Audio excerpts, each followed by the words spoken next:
Each day we take on the tough issues and provide a biblical perspective to them. The topics we cover are wide-ranging: apologetics, theology, prophecy, creation and evolution, intelligent design, marriage, family, child-rearing, the millennial generation, trends in society, politics, economics, business, religious liberty, the Constitution, public policy, foreign policy, military policy, tensions in the Middle East, abortion, homosexuality, pornography, sexual ethics, media, technology, history, and America's godly heritage.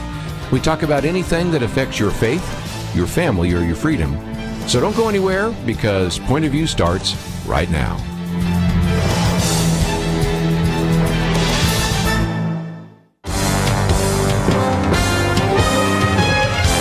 Across America, live. This is Point of View.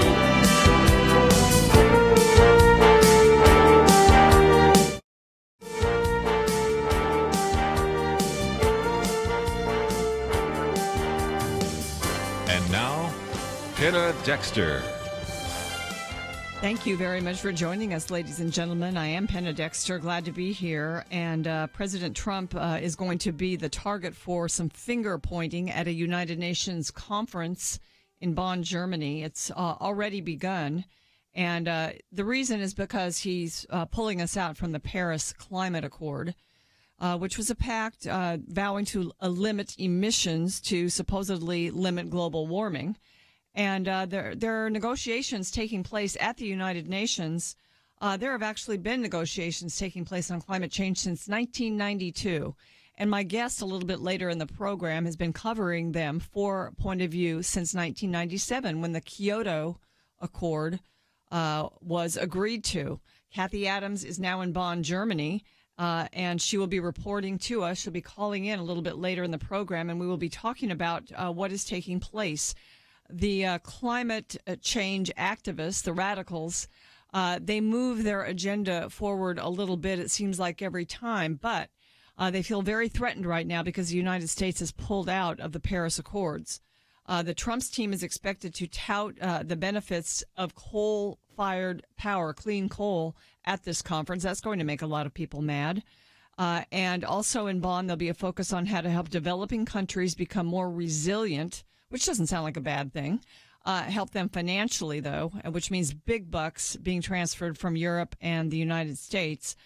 And also getting developed countries to ratchet up their commitments to these climate agendas. The U.S., though, they're pulled out. They pulled out. You're not completely out once you sign on the dotted line. It takes about 4 years for us to extricate ourselves from it. Trump says it might be renegotiated. We're going to ask Cathie Adams about all of this when she calls in. It will be very exciting, so I want you to hold on for that. But we've also got several other things to talk about. This has been an eventful week, and we're going to be calling attention to this Sunday, which is the International Day of Prayer for the Persecuted Church. And, when we look at what's happened to people who have been displaced from their homes in Iraq, Syria, and other places because of the radicals there, and especially ISIS in Iraq, when you think of how many people had to either flee Iraq completely or flee the areas that they lived in. Well, now ISIS is, it's been controlled in those areas, and people need to return. They need to rebuild. And so Point of View is partnering with an organization called the Cradle Fund, and we will be helping people to do that. Financially, we're going to be asking for your financial gifts to help with that. Of course, you'll be praying this Sunday because this is a Sunday that's designated for praying for the persecuted church. But there's a place at pointofview.net. You can see it there. It's Rescue, Restore, and Return banner where you can help. And we'll be discussing that over the coming days. I wanted to point that out. And then we're going to have a little bit of time to speak with Jeanne Allen, Center for Education Reform, to talk about school choice. We've got some actors out there really blasting vouchers and school choice, saying that this really hurts the country and hurts kids, and she's going to give us some common sense and truth about that. So we have a packed show, needless to say, and I guess we've got to start out with what's on everybody's heart and minds. And it's just unbelievable because you didn't hear me on the show last week because I was in New York. I flew to New York on Tuesday, And when I got off the plane, I was with my husband. We had a family wedding in New Jersey, and we just took some time to just hang out in the city. And it's been a long time since I've been there, and had not really hung around New York City since 9/11, since well before 9/11. And so we went to the 9/11 memorial, among other things. But as I got off the plane on Tuesday, there was a text from my daughter. She knew that we were going to go to the memorial. She didn't know what day. She just wanted to know, are you okay? Because there's been another terrorist attack. And, of course, you all know about the ISIS-affiliated terrorist who ran over people down in Tribeca, which is just very, very close to the site of, the World Trade Center. And so she just wanted to know, are you okay, and all of that. Well, the next day was Wednesday. That was when we had our tickets to go to the 9/11 exhibit. So we took an Uber down there. You couldn't drive along the path by the ocean, by the water. You couldn't drive along that path because it was still being investigated. So it's cordoned off. So we went, and I recommend to anyone who has never seen the 9/11 exhibit, the memorial, the museum, and then there's the Freedom Tower that's been built. I think it's well done. It's been critiqued and from all corners by certain people. I think they did a good job. But it was just so interesting for me to look at that and think about the well-planned, horrendous attack that took place on 9/11, and then just to go some, radical guy, probably radicalized here in the U.S., perhaps not, just killing people with the truck. And, all of it is terror. All of it is inspired by radical Islam. And Peggy Noonan talked about it in her column. She said it's obvious and has been for some time. We're in a different moment. We're not seeing these huge, well-orchestrated attacks. All over New York, there were so many police that you felt, in a sense, well protected. Of course, they were getting ready for the New York Marathon, too. But, we're on alert for those types of things. But now we're in, she says, a different part of the battle. For months and then years after 9/11, we feared al-Qaeda would hit us again. 16 years later, what we see is a series of single random seeming acts by weak, stupid, highly emotional men who read propaganda sites and become excited in the way of the weak, stupid, and highly emotional. Their attacks are low-tech and limited. And, that's the difference. But it's still terror, and it's still frightening. And so both of those events were enough to talk about. And now we have another attack, in a sense, on a little church in Sutherland Springs, Texas. I got off another airplane to come back on Sunday and read that news as I left the airport, and realized that, a town had been devastated, a town of 400, about 50 of which attend regularly this little church. And most of the people there, it seems, were either injured or killed that day when this person came into the church and just wreaked havoc there. Of course, there are many issues and reasons why it was allowed to happen. The left brings up guns, and we can talk about that a little bit later in the program. But ultimately, the author of Destruction and Lies, the one who hates Christians and hates God, Satan, inspires things like this. And the left is also saying we shouldn't be praying for it, that it does no good. Ladies and gentlemen, I know that our audience doesn't listen to things like that. But to me, it's very sad to think that media, sort of elite members of the media, would even have the guts to say the words that we've heard said in various places all over the media, that our members of the Republican leadership should not be calling for prayer for these people, that government leaders should not ask for prayer.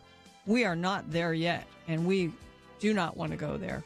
Ladies and gentlemen, we've got a lot more today. We hope you will also stick with us and join the conversation a little bit later. We'll be back.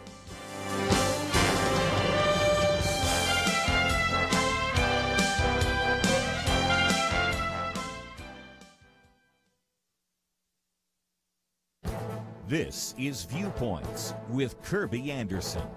You know, one of the reasons the fertility rate in America has been dropping is due to the rising cost of raising a child. Every few years, the Department of Agriculture recalculates the cost to raise a child in America. In fact, there's a USDA cost of raising a child calculator that you can use to personalize your calculations. One of the biggest factors in the increased cost of raising a child is due to childcare costs. The cost of childcare alone, when adjusted for inflation, has climbed nearly twice as fast as other prices since the recession ended in 2009. On the other hand, the cost for housing has remained fairly constant over the years, and some costs for basic items have actually decreased slightly due to advances in agriculture and technology. One of the biggest variables in cost has to do with where you live in the country and how much you earn.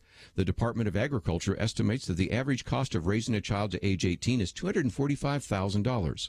However, high-income families who live in the urban Northeast are projected to spend nearly $455,000 to raise their child. By contrast, low-income rural families will spend approximately $145,000.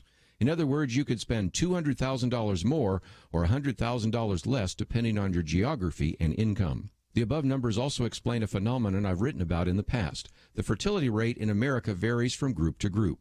Religious people, especially Christians, have more children than secular people. Also, conservative people generally have more children than liberal people. The Bible teaches us that children are a heritage from the Lord. The fruit of the womb is a reward.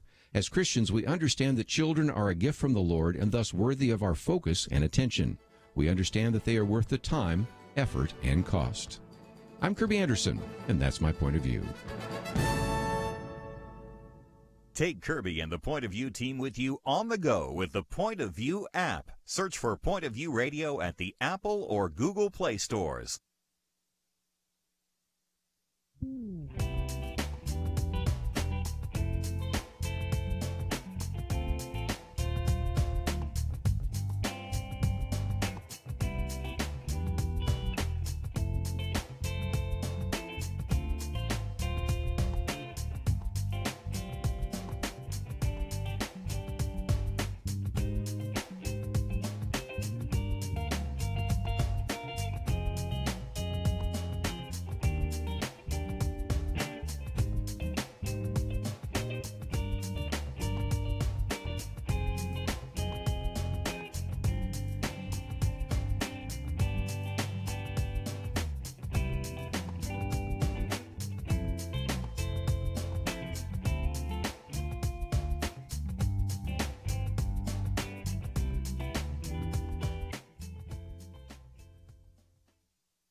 You're listening to Point of View, your listener-supported source for truth.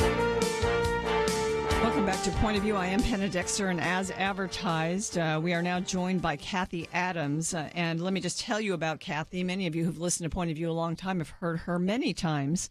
She is part of Eagle Forum, and that's the organization founded by Phyllis Schlafly. She's first vice president of the national organization, and she's editor of the Eagle Forum Report.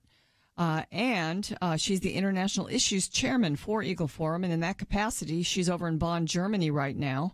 I could tell you about all of her political credentials, too, but we're just going to go to Cathie right now. Cathie, thank you so much for calling me. Thank you. I am so happy to hear your voice. It's like you're next door, and here we are across the ocean from one another. This is a great connection. I'm so glad because our listeners can benefit certainly from the report that you have for us, Cathie. You've been reporting on your travels to UN conferences since the Kyoto Conference in 1997. And, you know, yes. Here we are 20 years later, Cathie, and you haven't aged at all. But I want to know what's different. What's different about Bonn from Kyoto? I mean, I know that the left makes progress at each of these conferences. We push back, and you're part of that. But what's different about Bonn? What I think is most interesting is that whether I'm talking to people on the street, people who are attending this conference, or just people who are citizens of Bonn, or if I'm inside the conference building, that President Trump is the conversation. And while I was not a first fan of this president, I am amazed, Penna, as a citizen, to even hear American citizens sitting on a panel at a United Nations meeting in a foreign country, laying into the president and giving him horrible labels and acting as though they are above him as far as authority, as far as being in the right. And all the man has done is make promises during a campaign, which we are used to hearing as citizens in our United States, and we love them to go out and vote for our choice of candidates. But oftentimes, once those promises are made, they're forgotten. But we have a president in Donald Trump who is keeping his promises. And one of the promises he made was that he would get out of what was called the Paris Agreement, which was an agreement that Obama made unilaterally in 2015 in Paris, France. So I think that our president is doing what the American people want him to do. This is exactly what he promised us that he would do. And to have American citizens, even at this conference, it's one thing to have them on the streets, German citizens, but my goodness, to have Americans on the inside criticizing our sitting president as though they are above him and smarter than he is, and no better than all of us who voted for him. Kathy, what does that say about the kind of people that we send to the UN conferences? I mean, I know that our State Department has not, it's not cleaned house yet, in a sense. And we don't have enough conservatives in the State Department and probably going to these conferences to represent us fairly, do we? I am waiting now to see the United States delegation that is sent here.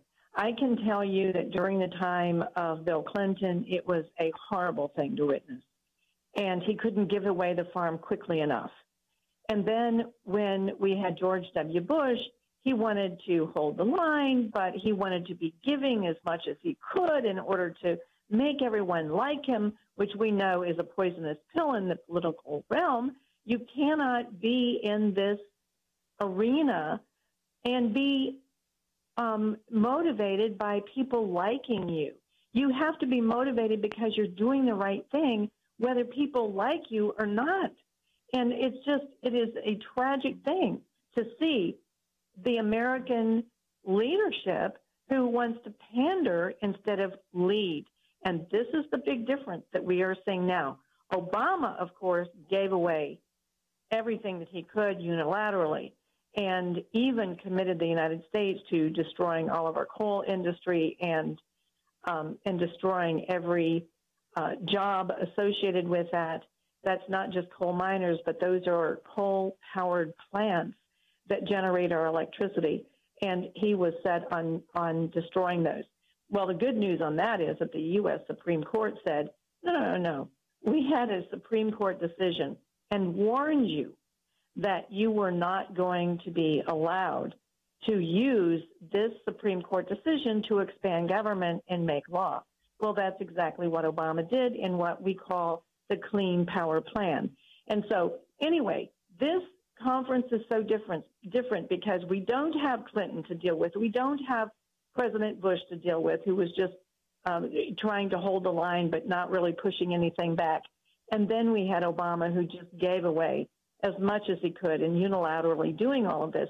Today we have a president who is standing up and standing firm and saying that we are going to care about American interests first. And I am eager to meet, and I'm certain that they will be having press conferences, but they have not scheduled one yet. And the other thing kind of that is so exciting is that the Americans do not even have a booth. Typically, the American delegation has a huge booth, and it's much more than a booth. It's an entire display, and they try to outdo themselves with showing all of the scientific awareness of climate change, which, of course, under Obama was that man is causing climate change, but that is not a scientific conclusion at this point. And so this time with President Trump, we don't even have this booth or this elaborate display showing the American scientific knowledge. And so I'm very grateful for that, and I'm eager to meet his delegation. Kathy, I know that one of the the issues that's being discussed, of course, is money. And if you just look with a bird's eye view at the United Nations, a lot of it is global socialism about redistributing wealth between developed countries to less developed countries. And so in the climate agenda and in that area, there's always this demand for money to go from the U.S. before we pulled out of Paris, European countries and other developed countries to go to the poorer countries, and sort of a guilt money because for some reason we've polluted the planet so badly that it's causing problems for these smaller countries and developing. I mean, I think that's kind of the thought process behind it, but that makes that depends upon your buying into this whole idea that you said is not true, which is that man causes global warming, that man changes the climate, which is such a, God controls the climate. Exactly. And God has already established that the sun and its activity is the primary factor in climate change. And so we are not going to change the sun. We're not going to make it more active and less active. We couldn't even get close enough to make a difference if we wanted. So we're not going to make a difference in the weather because we are not going to be able to control the sun. That is absolutely in the hands of our Creator God. Now, also winds and ocean currents are the other two major factors that determine climate change. But what the United Nations has done, and I saw this begin in 1997 in Kyoto, Japan. At that time, even the third world nations walked away very much doubting that this was an idea that should be pursued even. But now from 1997 until 2017, we have seen a transformation. Now the third world nations have learned that if they push the Americans enough, if they push the European Union, if they push any developed nation enough, then they can get freebies from us. And those freebies are very costly to us as American taxpayers. For example, they want $100 billion a year for what they call a green climate fund, which was an idea that Hillary Clinton, as Secretary of State, threw out there in 2010 in Copenhagen, and it became a reality and is today situated with an office in South Korea. But $100 billion a year is not happening. As a matter of fact, America is the only one who has given $1 billion. The other major quote-unquote polluters, those who produce energy and therefore have emissions of carbon dioxide, those nations like China, which has surpassed the United States, it's not giving a dime to this Green Climate Fund. Nor has India, which is now catching up to the United States. So it's a very unfair process. Cathie Adams is my guest, actually on the line from Bonn, Germany, a climate conference going in there. We will have a lot more right after this.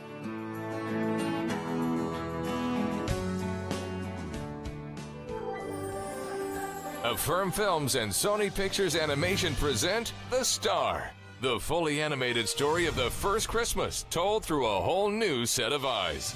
Bo the donkey and his stable of animal friends follow the star to become some unlikely heroes. That light, that's the star. This is where it's been leading me. What's his name? His name is Jesus. The Star, in theaters November 17th. More information is available at thestarmovie.com. If you were homeless and on the run, all because you love Jesus, would you want Christians to step up and help? Our family in the Middle East, the cradle of our faith, is in desperate need because of ISIS and other persecutors. Point of View urges you to support the Cradle Fund today to help these precious believers. Please give at pointofview.net/Cradle Fund or call 1-800-347-5151. Pointofview.net/Cradle Fund and 800-347-5151. Or write Cradle Fund in the memo of your check to Point of View, Box 30, Dallas, Texas 75221. Point of View will continue after this.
You are listening to Point of View. The opinions expressed on Point of View do not necessarily reflect the views of the management or staff of this station. And now, here again, is Pinna Dexter. And my guest on the line from Bonn, Germany is Cathie Adams. And Cathie is international issues leader from actually the organization Eagle Forum that was founded by Phyllis Schlafly. She's been going to United Nations conferences for 20 years.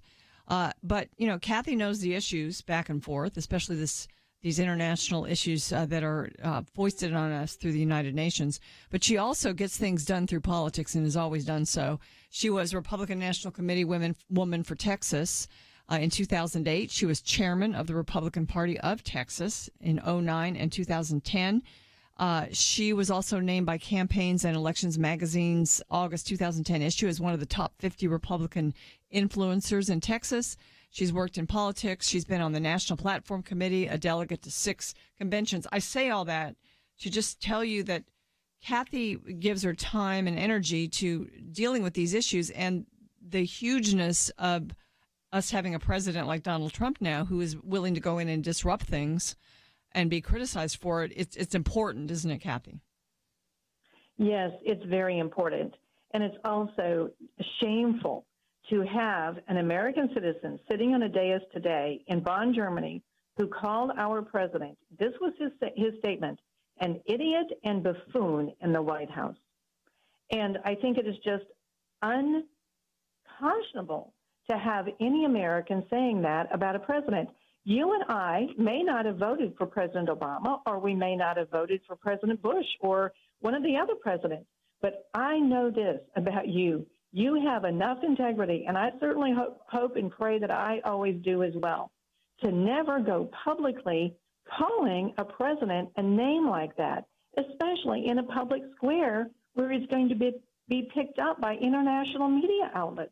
It was just amazing to hear someone talk so ugly about our sitting president. Cathie, we've pulled out of the Paris Climate Agreement. Of course, that's why they're calling him those names.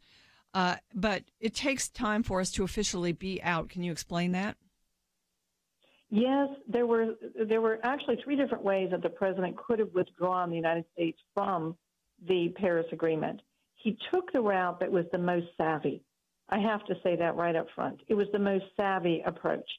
And what he did is say that we are going to sit at the table, we will continue to negotiate, but at the end of 4 years, according to the UN rules with this Paris Agreement, that was the requirement to withdraw.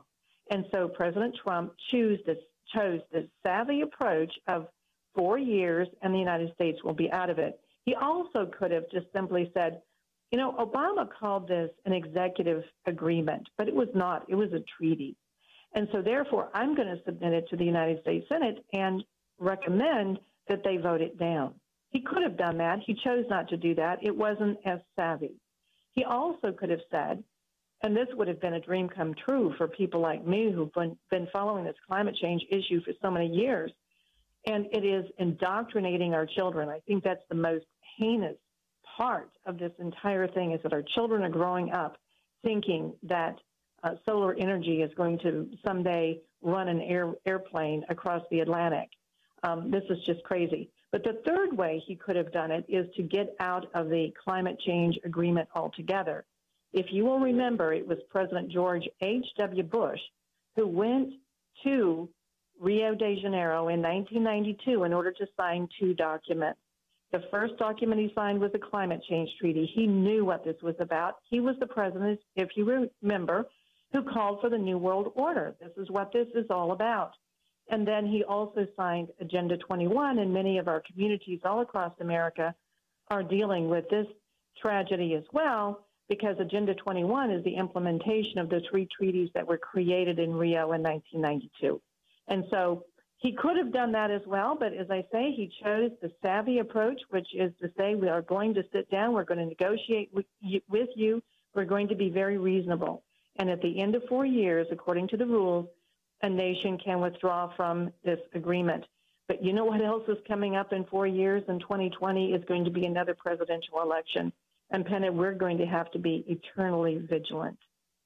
We will. But I think in one sense, this president's actions are going to help our economy. We'll see the fruits of that over 4 years. So that could play into this here, because the things that that we've done in the name of affecting climate change to, you mentioned coal, but many industries they've hurt our economy. And now some of those rules are going to be lifted. We've got a new EPA administrator in Scott Pruitt. So it's a different ballgame. How much, though, Cathie, I just want to ask you, how much do you think, just starting now, or how quickly do you think that the Trump sort of position on things is going to change the redistributionist policies of the UN in the name of climate? I think that the United Nations is going to trudge along, and even if the entire balance of the developed world, mostly Western Europe, they are sealing their own fate in so many different ways. They are strangling their own economies because they're trying to play with this whole climate change agenda, and they are moving industries offshore in order to meet some of these rules and regulations, and that is making the country weaker. Their country's weaker because they are not providing good jobs for their own people, and they're setting themselves up for a possible problem in the future if there is a turmoil in some part of the world where that industry sits, and then you don't have that industry working on your behalf. So I don't think it's wisdom, and this is one of the main targets that we can say again about our president. President Trump is working very hard at moving businesses back into the United States, because that's how you create jobs, and that's how you can develop a stronger economy. And the way he's doing that is by not only wanting to lower taxes on businesses, but also remove those regulations, something that you very wisely have already introduced.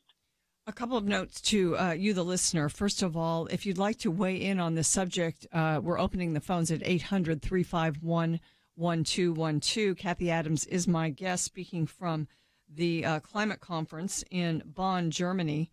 And also, Cathie is sending reports. She writes up what she observes and what is going on at the conference. And the first one, because the conference just started, is up at our website at pointofview.net. You can find it there, and it's fascinating.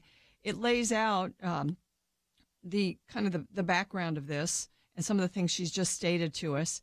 And it gives you just a brief report that's very succinct. So I recommend you go there. Kirby will be hosting on Friday on our weekend edition. Cathie will be calling in again. So it's going to be updates, and we're going to understand what is going on over there. This is a great privilege for us, Cathie. Thank you so much for doing it. What do you expect?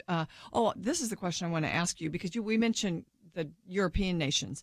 I read that Germany, of course, is having a lot of trouble now because of their coal industry. They've made a lot of promises through these UN conferences, but it's not practical for them to ruin their entire coal industry at this point. You just can't. You cannot rely on the alternative fuels to fuel your country and all of its energy needs. Well, let's talk about what those alternative fuels are. They do not want nuclear power. They do not want it. They do not want dams to produce hydroelectric power. All they want is either solar energy or wind. Well, the sun doesn't always shine and the wind doesn't always blow. So what these people are demanding, and I am writing a new piece about a group of young people today who gave a press conference with demands, and they're snowflakes. And so your listeners who are familiar with what the snowflakes are, they can dish it out, they can make demands, but they can't take any of it back. And so they're very immature. But they are demanding that that our energy be 100% renewable. And that's why I like to use the example. What kind of a jet is going to be built by solar power or wind power, and then be able to, through solar energy or wind, have the dynamics it would take to jet across the oceans? I mean, what are these people going to do when they finally figure out, oh, computers require energy, and the energy has to be, something that is dependable and inexpensive.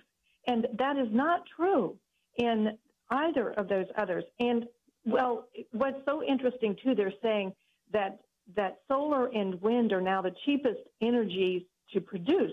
That's only true because of government subsidies. And part of their jargon here is to demand that subsidies for the oil and gas industries be removed altogether. Kathy, So I'm asking they're a not lot, but can you making stick any with us for a logic few sense. more minutes?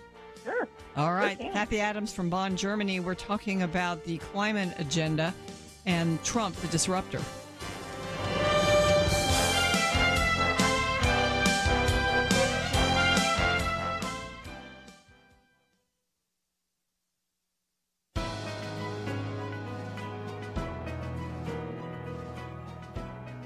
Welcome to the First Liberty Briefing. I'm Jeremy Dice. The United States military probably isn't the first thing that comes to mind when you think of the Jewish High Holy Days. Yet thanks to our country's dedication to religious liberty, our military has often shown its respect for the faith of its service members.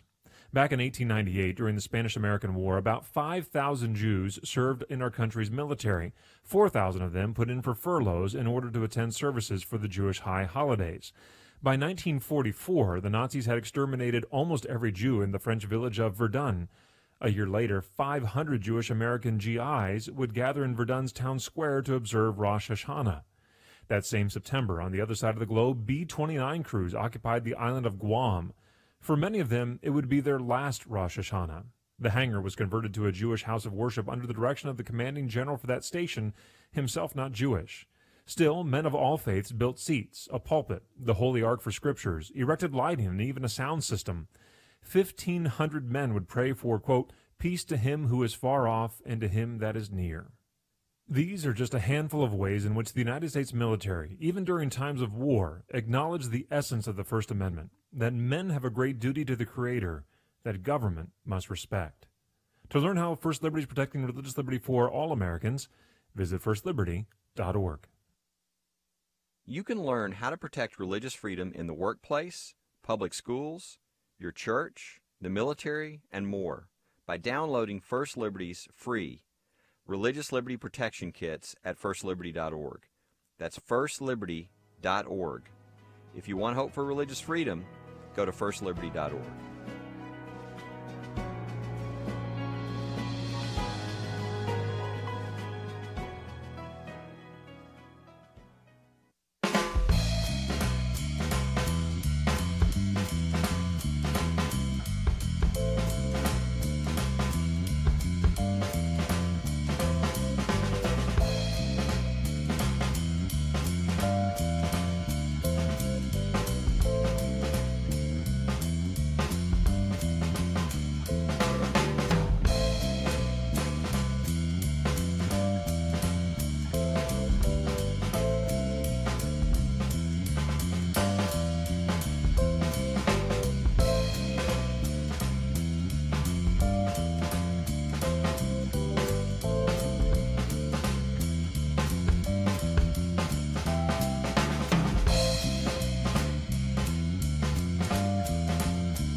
Now, back to Point of View, your listener-supported source for truth.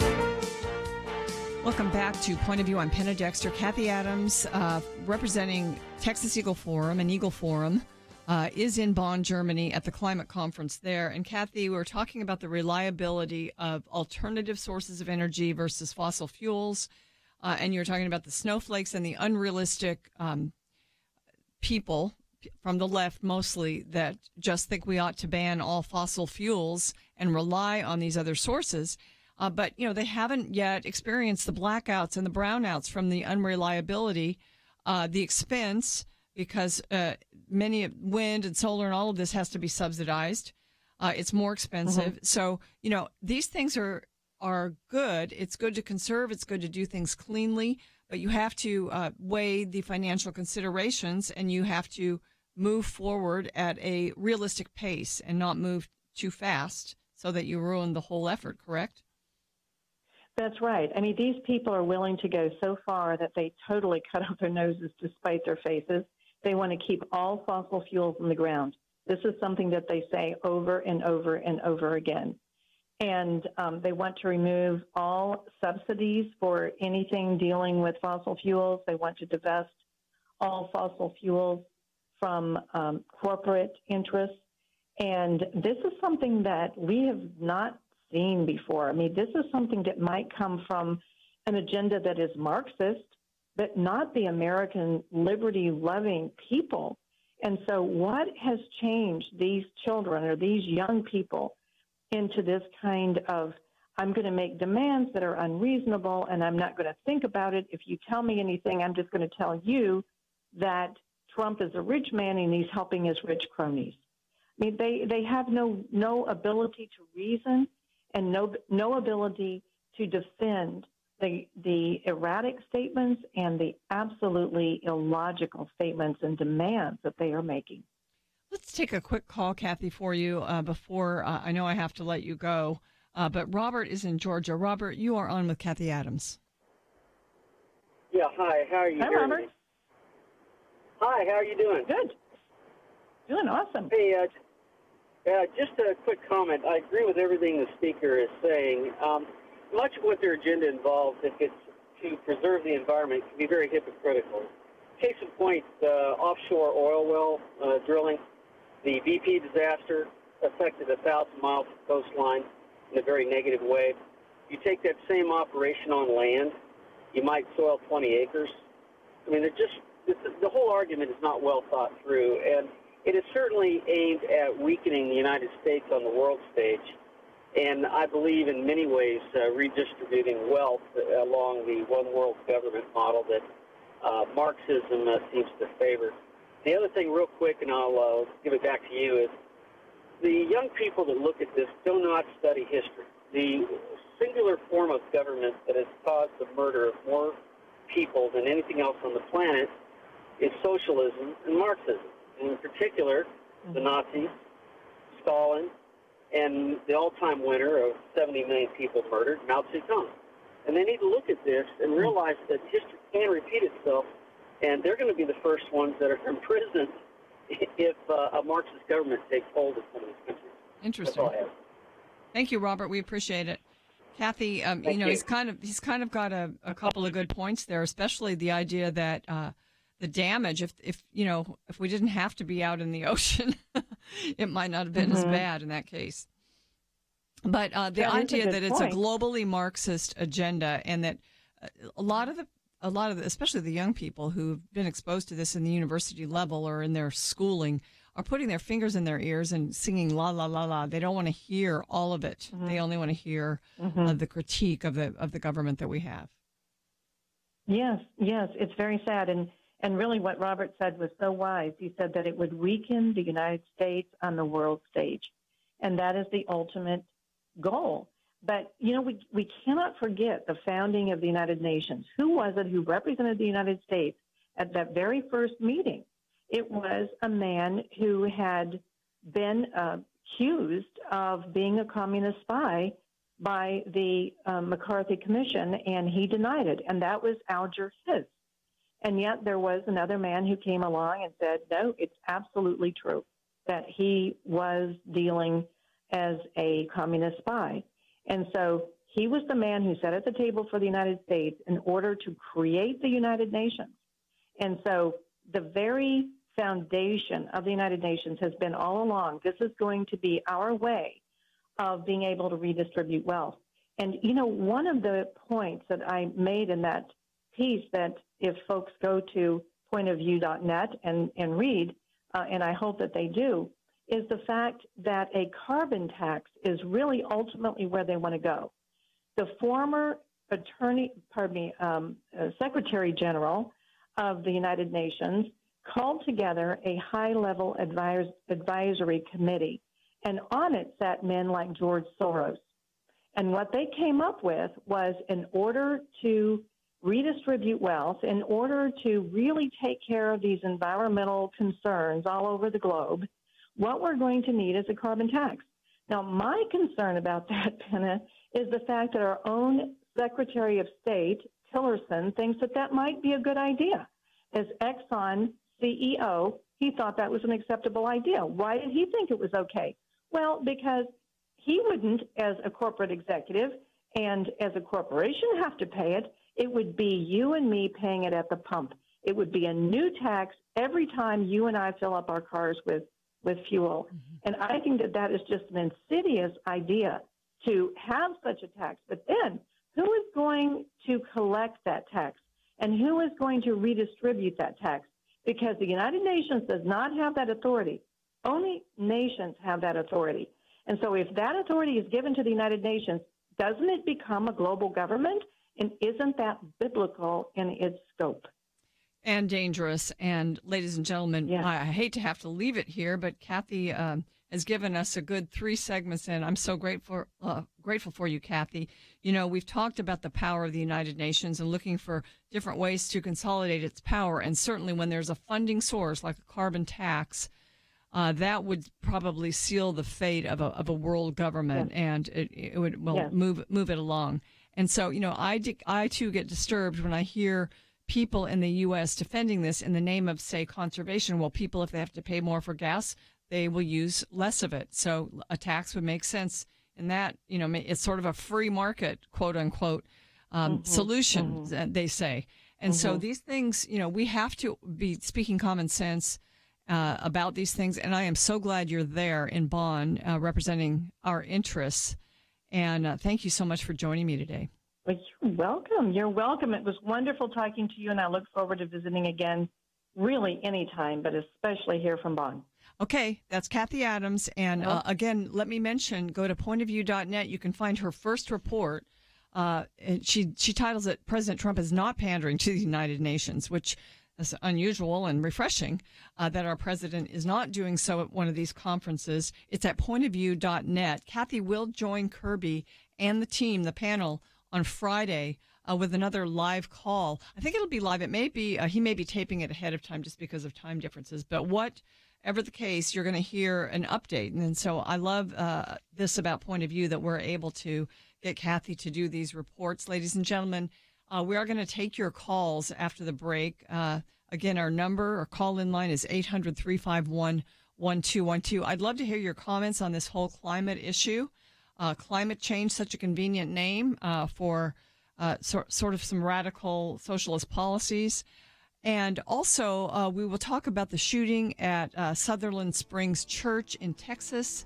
We can talk about some of these terrorist attacks, the one in New York and down by 9/11. And all of that will be on the table. We hope that you will join us. Again, the number 800-351-1212. Later in the program, we'll talk school choice with Jeanne Allen. Stay with us. You're riding down the road, and just ahead you see an elderly woman tumble off the curb into the street. As your friend drives past, she prays, "Lord, please send someone to help that poor woman," and drives on. What if that was your mother or grandmother? In Christ, our family includes people like Sarah. Sarah was 95 years old, and she didn't tumble into a street. She was forced into it because ISIS was coming. Countless Christians like Sarah are suffering in the Middle East, the birthplace, the cradle of Christianity, and we refuse to pass on by. We urge you to stop with us for just a moment and lend a helping hand to persecuted Christians through the Cradle Fund. Visit pointofview.net/Cradle Fund or call 1-800-347-5151. Our Middle Eastern family needs us. Stop and give right now. Pointofview.net/Cradle Fund and 800-347-5151. Or mail a check with Cradle Fund in the memo to Point of View, Box 30, Dallas, Texas 75221. Point of View will continue after this.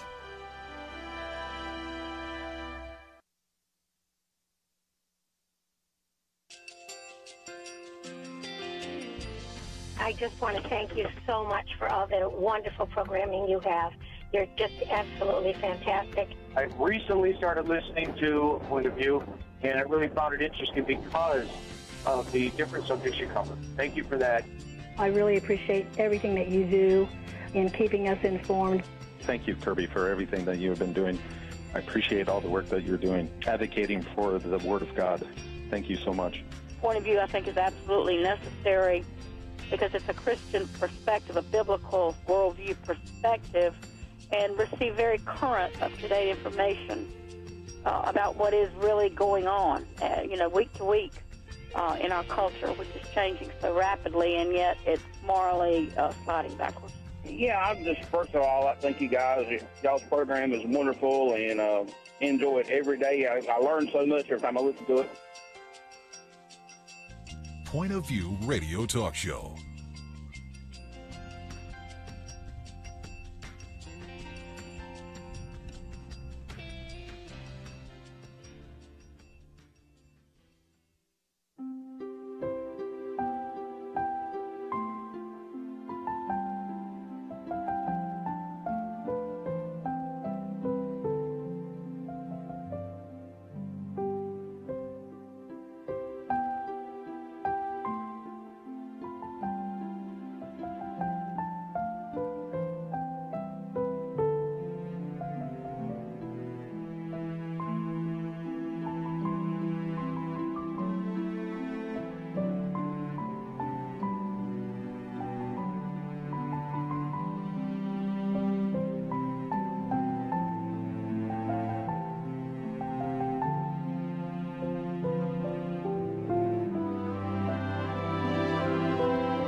Hi, this is Kirby Anderson. You know, each day we take on the tough issues and provide a biblical perspective to them. The topics we cover are wide-ranging.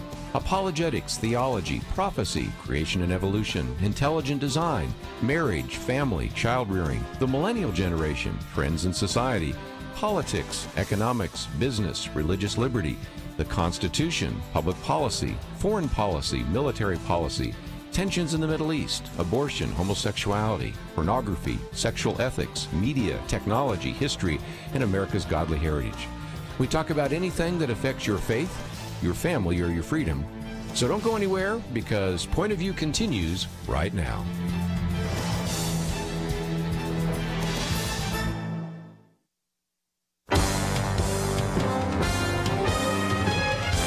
Across America, live. This is Point of View.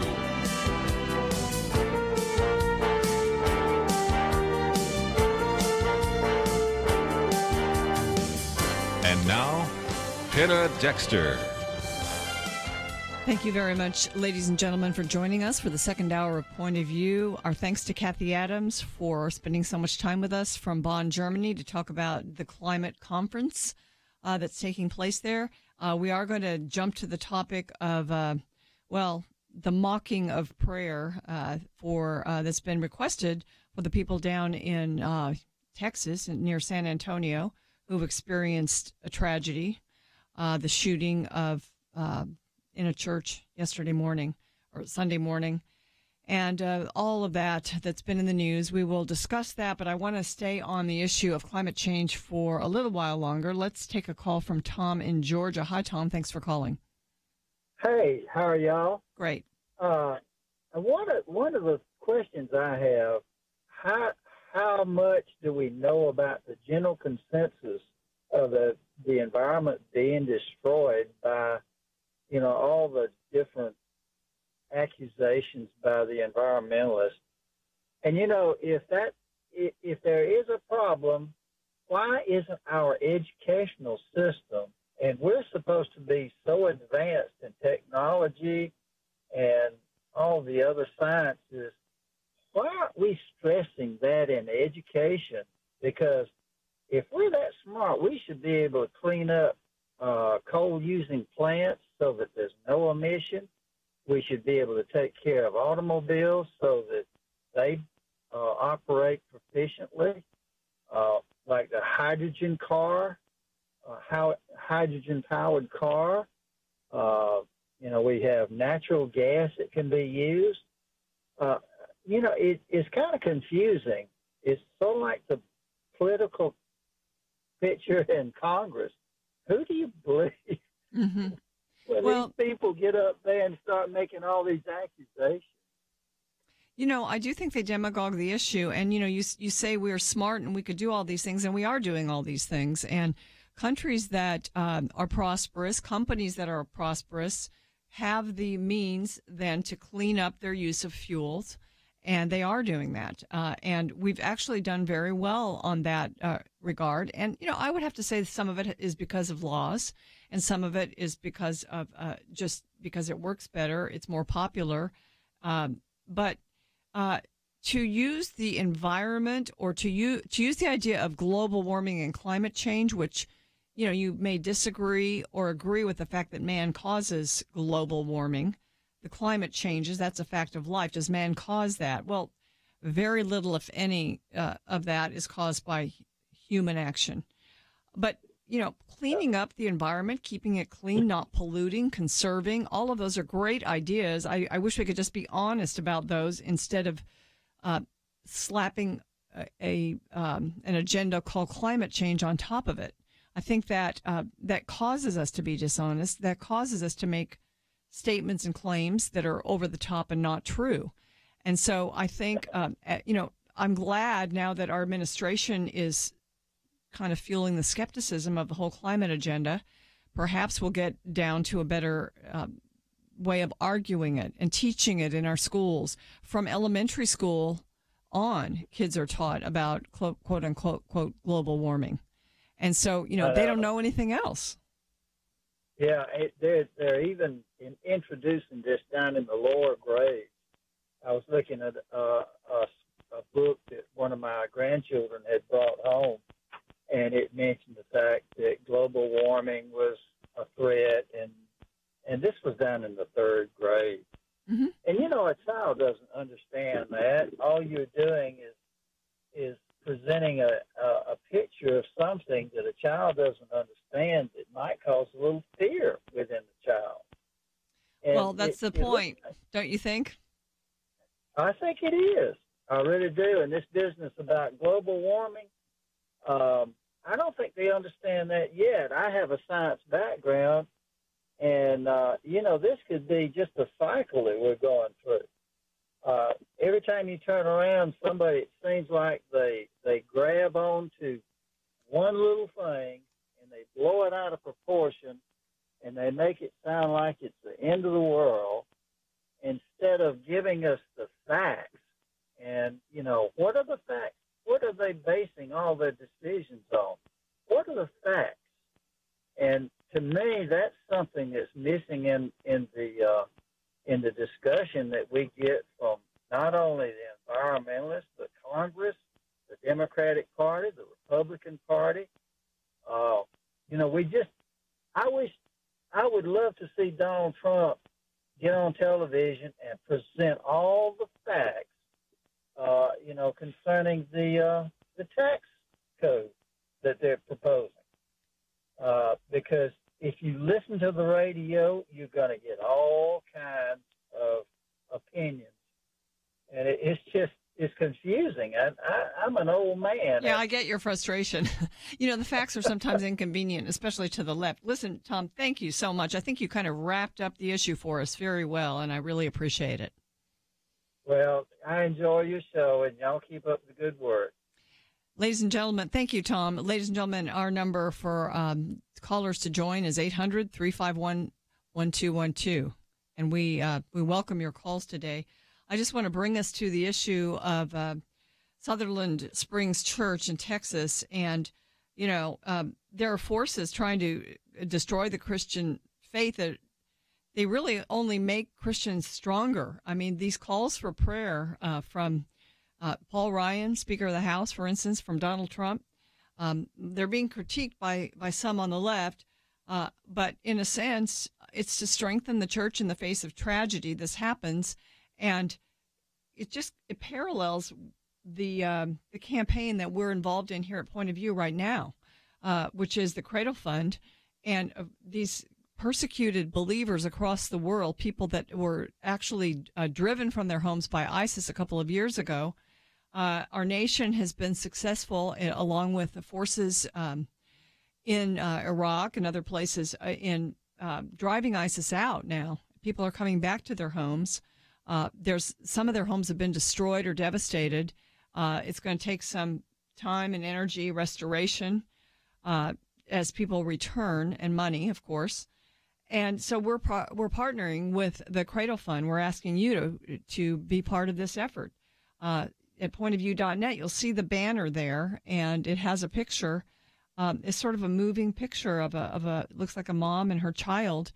Families have experienced this devastation, and so it parallels a little bit. We're going to be praying this Sunday for the persecuted church around the world. We're being called to pray for the people in the church in Sutherland Springs, Texas, this Baptist church. Really, the whole town. I mean, the town is 400 people, 50 people in the church, so this affects an entire town and really a nation as we look at something like this. So, you know, God is in the business of rescuing and restoring and returning people and drawing them to himself, and he strengthens us through our troubles and our trials. And so, you know, prayer is just the cooperation that we can engage in with God, in imploring him, in praising him, and in asking for him to do these things that we know he's already inclined to do. So, again, participate with us at pointofview.net and stay with us. We will continue our discussion after this.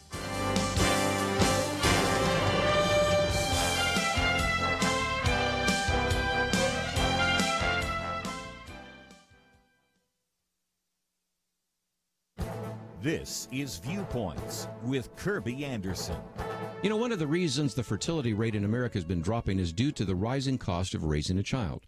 Every few years, the Department of Agriculture recalculates the cost to raise a child in America. In fact, there's a USDA cost of raising a child calculator that you can use to personalize your calculations. One of the biggest factors in the increased cost of raising a child is due to child care costs. The cost of child care alone, when adjusted for inflation, has climbed nearly twice as fast as other prices since the recession ended in 2009. On the other hand, the cost for housing has remained fairly constant over the years, and some costs for basic items have actually decreased slightly due to advances in agriculture and technology. One of the biggest variables in cost has to do with where you live in the country and how much you earn. The Department of Agriculture estimates that the average cost of raising a child to age 18 is $245,000. However, high-income families who live in the urban Northeast are projected to spend nearly $455,000 to raise their child. By contrast, low-income rural families will spend approximately $145,000. In other words, you could spend $200,000 more or $100,000 less depending on your geography and income. The above numbers also explain a phenomenon I've written about in the past. The fertility rate in America varies from group to group. Religious people, especially Christians, have more children than secular people. Also, conservative people generally have more children than liberal people. The Bible teaches us that children are a heritage from the Lord. The fruit of the womb is a reward. As Christians, we understand that children are a gift from the Lord and thus worthy of our focus and attention. We understand that they are worth the time, effort, and cost. I'm Kirby Anderson, and that's my point of view. Take Kirby and the Point of View team with you on the go with the Point of View app. Search for Point of View Radio at the Apple or Google Play stores.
You're listening to Point of View, your listener-supported source for truth.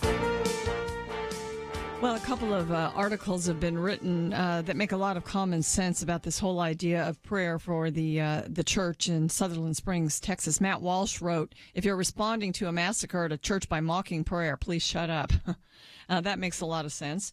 We've posted something from Bill McGurn at the Wall Street Journal today. How dare the GOP party pray for Texas? The subtitle, "It is now deplorable to offer thoughts and prayers for the First Baptist Church families." And he says suddenly progressives are in full deplorable mode, attacking anyone who dares offer prayers. What provoked the left, he says, if it can really be called a provocation, was President Trump's statement from Japan Sunday, in which he said that our thoughts and prayers are with the victims and families of today's horrible and murderous attack. And as I mentioned, House Speaker Paul Ryan also upset some people. He tweeted, "The people of Sutherland Springs need our prayers right now." Oh, what a horrible thing to say. Here's one of the more charming responses to that. This is from an actor, Will Wheaton. He said, "The murder's victims were in a church. If prayers did anything, they'd still be alive, you worthless..." Well, never mind. He was responding to Paul Ryan. Senator Elizabeth Warren tweeted, "Thoughts and prayers are not enough, GOP. We must end this violence." So there you have it. Of course, the call for gun control that happens every time we have an act of violence. We will talk about that in just a moment. But if you are a Republican, she says, instead of praying instead of passing gun control, you've got blood on your hands, according to Elizabeth Warren. So these are pretty over-the-top statements. Keith Olbermann, remember him? Thoughts and prayers again? these people were in church. They were praying, basically just accusing God of being ineffective in a sense. We just have to remember what prayer is. It's not always asking for something and getting your desires. Prayer is cooperating with God in His will. Prayer is trying to find the heart of God and praising Him. And these are the things that are being called for by these leaders like Donald Trump and Paul Ryan. This taunting that's going on just shows a lack of understanding of what prayer really is. And, of course, these folks are doing it because they believe the answer is federal gun control. They can certainly take that position, but we need to look at a little bit of we had a caller that asked for us to have the facts and truth. And actually, the killer, Mr. Kelly, he actually should have not have been allowed to purchase guns because of his record. But because of an error, because the U.S. Air Force did not report his domestic violence convictions, he passed the background check, and that's why he was able to get it. And so, in a sense, we're by controlling guns, if we were to ask to give up our guns, to surrender them, to surrender the Second Amendment right to defend ourselves, to keep and bear arms, by doing that, we're surrendering control to a government that was unable to even basically comply with the law that would protect us. They weren't able to protect this church in this situation. Let's put it that way. And so, if you really take it to its logical end, it would be foolish. It would be foolish to allow an incident like this to cause us to increase control of guns, to take guns out of the hands of Americans. As a matter of fact, the person in the situation, the neighbor who saw this, Stephen Williford, he was a plumber. He grabbed his rifle. As Kelly was leaving the church, he actually he fired at him. And that caused, I think that's what caused him, the shooter, to drop his AR-15 and flee. He got in the car. Stephen Williford, got in his truck, and he bravely pursued the killer. So it turns out that Kelly, he died in the situation. It looks like he was shot twice, but those weren't fatal shots. The shot that probably killed him was the one that he perpetrated upon himself by shooting himself in the head. But he did have bullet holes in his leg and torso, and that was probably this brave neighbor. He didn't have to wait for orders to protect human lives. He took the matter into his own hands. And very often in certain situations where people would like to have a gun in order to protect themselves, the police don't make it in time. And so Americans would like to be protected. They'd like to be armed. And so, to use these sad and tragic and horrible situations that are perpetrated by human beings who are either disturbed or deranged or just evil it's just not fair. It's really not a fair argument. Texas law prohibits the possession and licensing of firearms for anyone found guilty in any jurisdiction of domestic violence, misdemeanors, or their equivalent. And Mr. Kelly's was found guilty of this. He actually cracked the skull of his own child. And his wife divorced him because of his violence, and he was convicted. He spent time in jail, and so he should not have been able to get the guns. The system failed, and we don't want to give more power to a system that sometimes fails us. Let's go back to the phones. Mike is calling in from South Carolina, listening in on GNN. Hi, Mike. Hey, I love the show. I think that the reply to everyone about the prayer would be, prayer does work because a citizen showed up and shot the gunman. Absolutely. So I think prayer is, we need it for each other, and, that's what they tell us in the Bible. You can consistently pray, and take everything to God in prayer. So I think someone did show up and shoot the gunman, and that's part of the prayer. Yeah, he's obviously, he saved lives. He perhaps saved people from dying that had already been shot, but could have been shot again and then been killed. But now they're recovering in a hospital. I mean, this man was brave, and because he had a gun, he was able to, it was a bad situation, but it could have been worse. Let's put it that way. Thank you so much for your call, Mike. We appreciate it. We got to remember one other thing, and that is, in thinking about the believers that we're helping in the Middle East now in partnership with the Cradle Fund, entire congregations have been wiped out. For instance, in areas of the Middle East, we've got terrorists going into churches, cutting heads off, shooting up churches over there. We don't hear about it as much as we do when something happens like this here.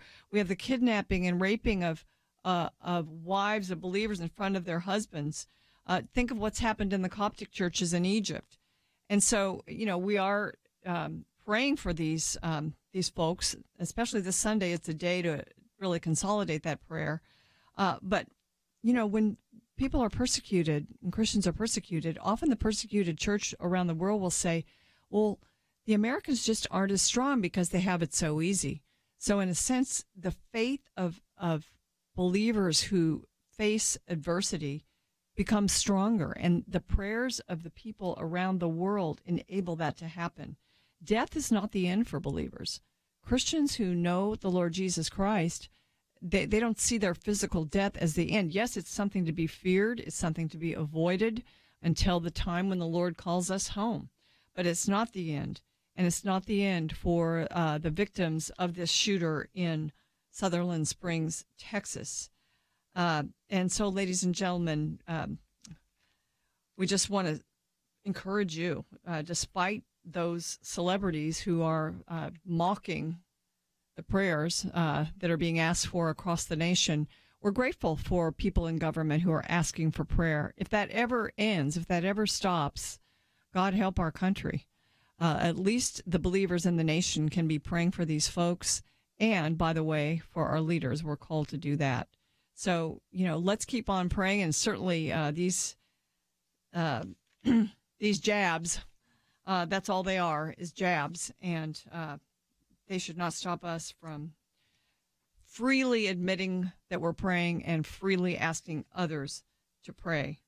Ladies and gentlemen, it's a sad day, really, to think about what's happened down there. But this church was a member of the Southern Baptist Convention, which is a very conservative denomination. And the leaders there are certainly calling for prayer and certainly confident and very optimistic this church will grow strong, that this will not be the end for this church, and that this town will grow stronger.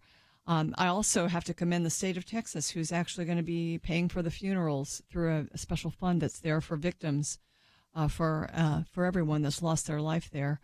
But the prayers of the people across the nation right now are appropriate, and we should be happy that people are doing that. Let's join them. Well, ladies and gentlemen, next up, we are going to talk about our public education system, school choice, and Jeanne Allen will be joining us. Stay with us. And we'll also take your calls, 800-351-1212. Affirm Films and Sony Pictures Animation present The Star, the fully animated story of the first Christmas told through a whole new set of eyes. Bo the donkey and his stable of animal friends follow the star to become some unlikely heroes. That light, that's the star. This is where it's been leading me. What's his name? His name is Jesus. The Star, in theaters November 17th. More information is available at thestarmovie.com. If you are homeless and on the run, all because you love Jesus, would you want Christians to step up and help? Our family in the Middle East, the cradle of our faith, is in desperate need because of ISIS and other persecutors. Point of View urges you to support the Cradle Fund today to help these precious believers. Please give at pointofview.net/Cradle Fund or call 1-800-347-5151. Pointofview.net/Cradle Fund and 800-347-5151. Or write Cradle Fund in the memo of your check to Point of View, Box 30, Dallas, Texas 75221. Point of View will continue after this.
are listening to Point of View.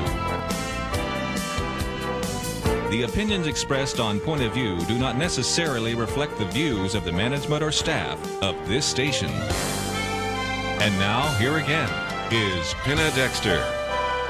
We are taking your calls at 800-351-1212. Lots of folks want to weigh in on the shooting in the church down in San Antonio area of Texas. But please hold on, and we will take your calls. Right now I want to introduce my guest, though. Her name is Jeanne Allen, and she's worked in education policy for over 30 years, actually 5 years in the Department of Education during the Reagan years. Then she worked at the Heritage Foundation, where she helped develop their education policy program. She also launched Town Hall, I didn't know this, which is one of the earliest online social networks. And then she founded the Center for Education Reform. She's been an advocate for lots of innovative reforms, including school choice and charter schools. Jeanne, thank you so much for joining me. Thank you, Penn. I appreciate it. Well, it's great to have you. I think back during the 90s, I may have interviewed you when you were at Heritage, and you've worked hard in this field. And I think over the years, we've learned that school choice is an effective way to help those who don't have the privilege of living in the right zip code or the money to pay for a private school out of their own pocket. And it's very interesting. You've become famous for advocating that now, and you're in a film that critiques it, and they ended up naming the film over a phrase that you use, correct? Yes, they did. It's kind of an interesting story. So first of all, thank you for the lovely comments. So appreciate being on your show, and I know there's a lot to talk about. My heart goes out to all the people who are related in any way to the folks, or just concerned Christians for the people hurt in that shooting. Mm-hmm. You know, education is so critical, and this is one of the reasons, right? We just it's the equalizing force out there that we have on this earth. So educational opportunity and innovation and making schools work better for all kids requires us really driving more personalized, customized education to everyone. It should be we're all different. We're all snowflakes, and to have a system that is set up and does just the same things over and over and over again, cookie cutter, whether they help the kids succeed, is just not the right way to do it. And we just know so much more about students and how people learn and learning differences than we ever did before. And in any event, all that adds up to one of the most important things we can do for parents and kids is give folks the opportunity to customize that education and to make sure they get the very best and reach their potential. And so there's a lot of people who don't believe in that, and they tend to be in the status quo, and they represent the traditional school boards and the traditional teachers associations. In some states they're called unions. And there's a documentary being created to supposedly give an overview and an understanding of where things are in the last 30 years, where we have, some 44 states that have charter school laws, most of them pretty good, and we have school choice scholarships for kids in some states and tax credits and things like that. And the movie is called Backpack Full of Cash.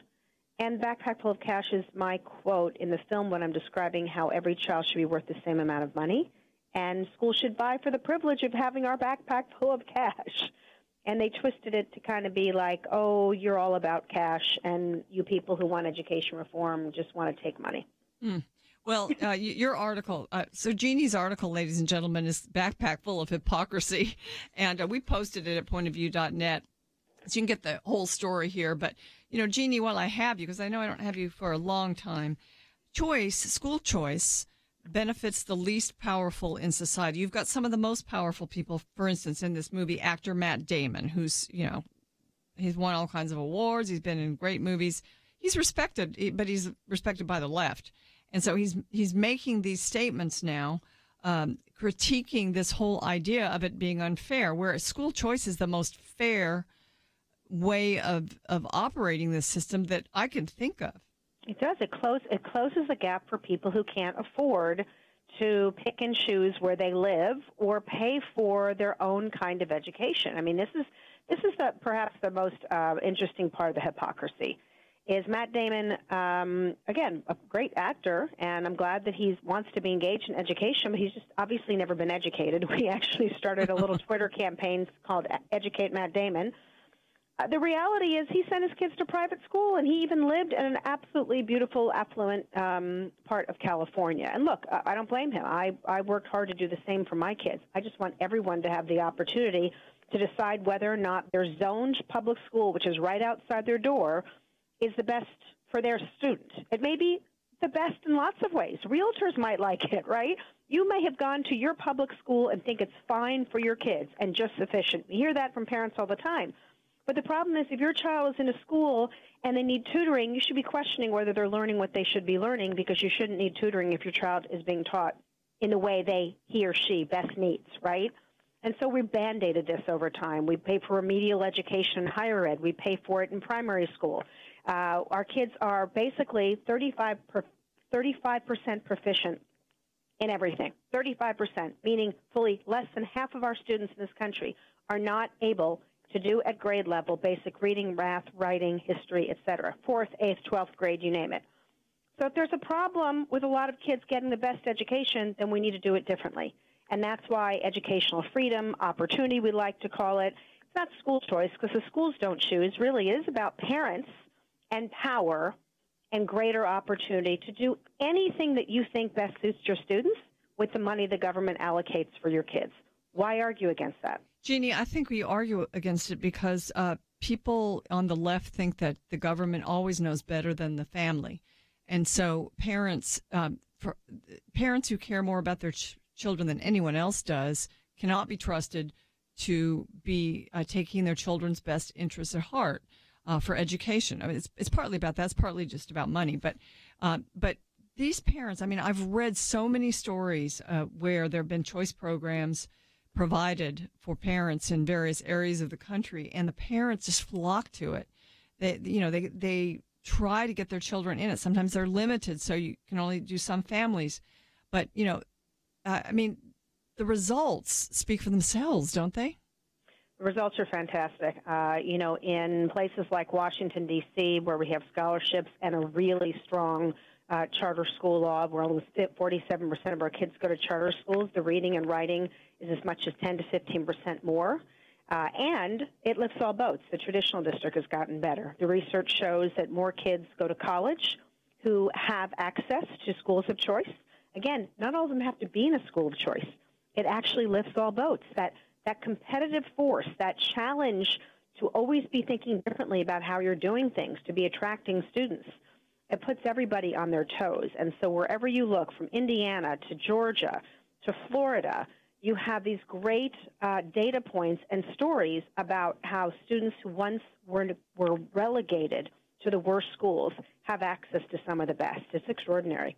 Can you talk a little bit about charter schools? Because, I know that they are not all, I mean, they're all different. You can't put them all in one basket and describe them in, with one sentence. But in a sense, that innovation has been a positive too, hasn't it? That's right. I mean, charter schools really did help kick off, in many ways, the modern-day education reform movement. They are public schools free from most rules and regulations that tend to hamstring traditional public schools, open by choice, accountable for results. Every state's law differs. Texas is different from Georgia, is different from Florida. As I said earlier, some are stronger and some are not. There's more than 3 million students in about 7,300 charter schools across the country today, and they were the first innovators. They were the ones to do experiential learning, bring Montessori into public education, do small schools, do bigger schools, do back to basics, figure out new ways to teach virtues and courage and STEM and STEAM. And they have been coming up with new ways to work with teachers and to pay teachers and to train leaders. And school voucher programs and opportunity scholarships have been a little bit more controversial for legislators, unfortunately. But those choices as well have benefited from charters. And so we just have to recognize that whether it's called a charter, a tax credit, a scholarship, a homeschool, whatever it is, it really doesn't matter. What matters is, do we have the ability to make a decision about where our students go to school other than the public school to which they're assigned? Charter schools have played an enormous role in helping educate people about the fact that there is not one size fits all, and that giving schools and educators flexibility and freedom really does help them transform the learning environment for kids. That's what reform is about. And most teachers, rank and file, and school board members like these ideas. It's their associations and the lobbyists who claim to represent them that show up in state capitals, and they show up in Washington, and all they do is they ask for more money and more of the same, and they tell the lawmakers that those of us who want power and freedom for kids and families who don't have any are somehow anti-public education. It's a bunch of bunk. We've got a couple, we just got 10 seconds before the break. Can you just give me in a couple words how, if you're optimistic or pessimistic about the Department of Education under Betsy DeVos? I'm optimistic. It's a blank slate, and people who want to engage have an opportunity to engage. Well, I'm glad you're there in the fight. I think that will make a big difference, too. Thank you for joining us today. Thank you so much. That's Jeanne Allen. And ladies and gentlemen, after the break, we'll take your calls, 800-351-1212.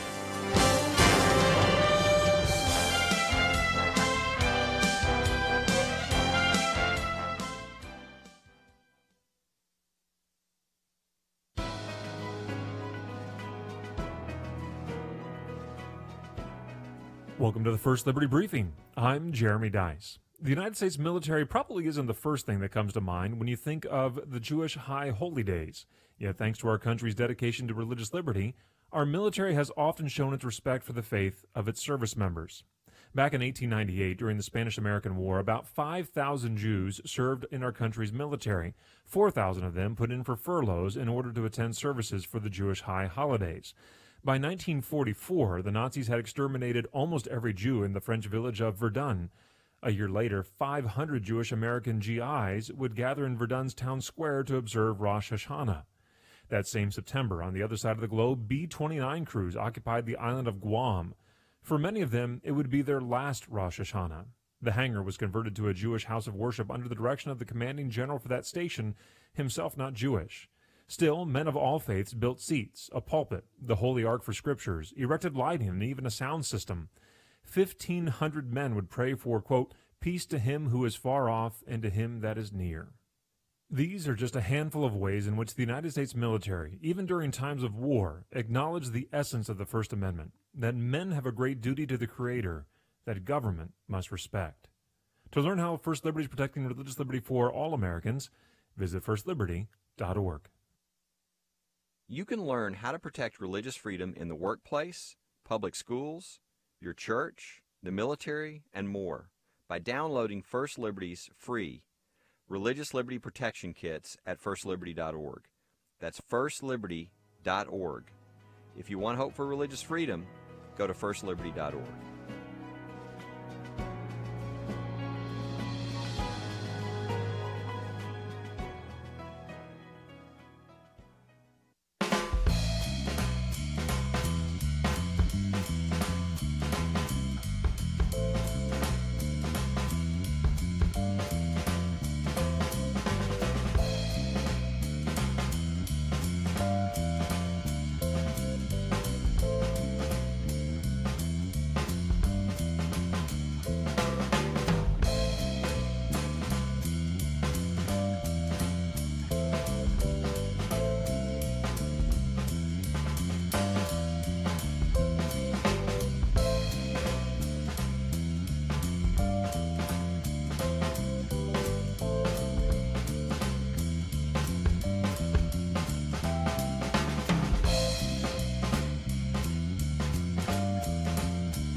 Now, back to Point of View, your listener-supported source for truth.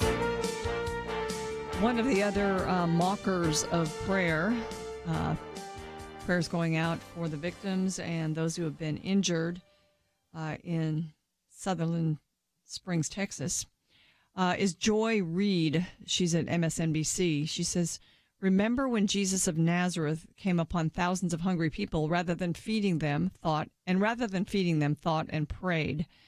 And basically what she's saying, she'd put feeding them in the same category as passing gun control laws. So we should be doing something, passing gun control laws, rather than praying, according to her and other progressives.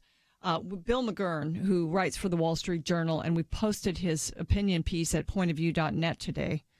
He says, first and most obvious, progressives simply cannot contain their distaste towards symbols and beliefs important to ordinary Americans. It's really true. There's a divide that's it's becoming greater, a chasm between the ordinary American who perhaps has a fairly secular faith in the sense that they really don't think about God all day like some of you who are listening to the program do, but they do acknowledge him as God, and they say they believe in Jesus Christ and they're going to pray when they're in trouble. Those people are not mocking prayer. It's others. It's others of the progressive elite. Bill McGurn says, give credit where it's due. The thoughts and prayers police make the NFL protesters look like Gandhis. In other words, just the normal things that happen in America now are being mocked. And he also says those doing the taunting apparently have no idea how childish their understanding of prayer is. And we talked about that earlier. They don't understand what prayer really is. Well, a lot of you are calling in, so let's get to those calls. Jacob is in Georgia. Oh, Jacob has his comment is about schools. But Jacob, let's talk about that. What about charter schools? Well, I'm a big supporter of charter schools, but as I travel around and I speak in certain areas, there is a different opinion of charter school in the majority of the black community. And they think that it is basically done in order to revive the white child. And that is exactly what I wanted you to speak to that, because I know it's a lie, but I would like for you to speak to that issue. And one other issue that I want to speak on is that, but I'll let you speak to that one. Okay. We won't confuse the issue. I wish I had Jeannie because she'd have more facts and figures. But what I will say is just from my general reading about these things, some people will say, well, maybe certain parents in certain neighborhoods, maybe the black neighborhoods, for instance, don't care as much about education. They don't think it's important, so they're not going to go to the trouble of finding a charter school for their child. But the stories that I read, the success stories, show that is absolutely false, and that charter schools are not just for white kids. They're for actually probably better results in these communities where the black kids just don't have a chance. So, I mean, that's my answer. It's not based on figures, but it is based on my reading. Yeah, this is one of the what I sort of rebuked that argument that they're saying. I said, well, the charter school make the parent become more involved with their children. Yeah.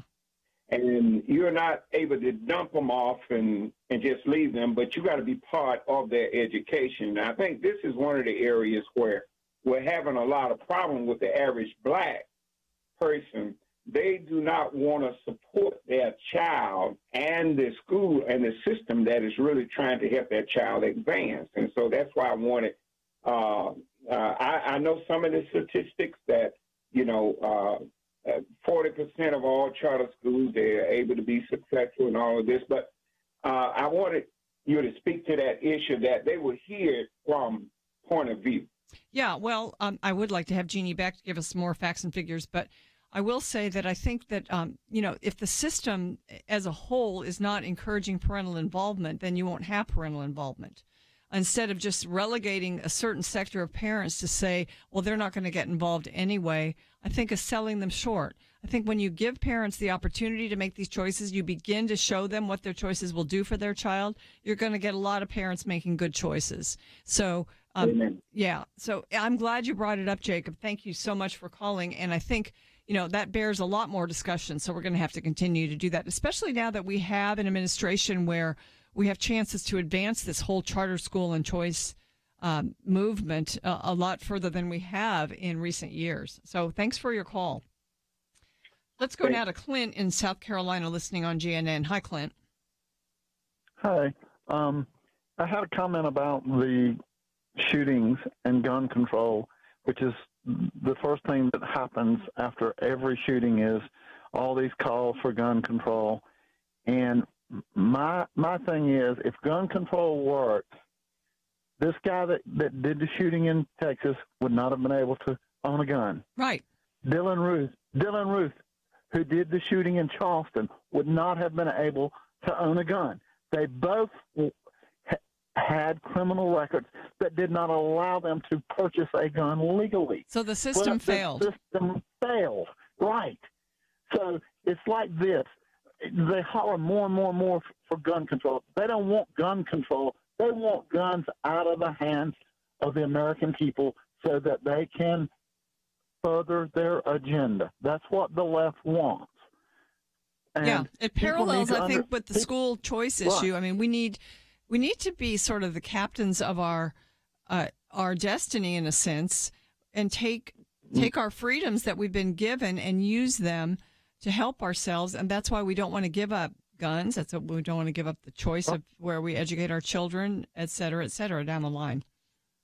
Right. And the thing about it is, the Second Amendment, when the founding fathers wrote that in, that we should be able to keep and bear arms, it was not to protect us from criminals. It was to protect us from an overpowering government.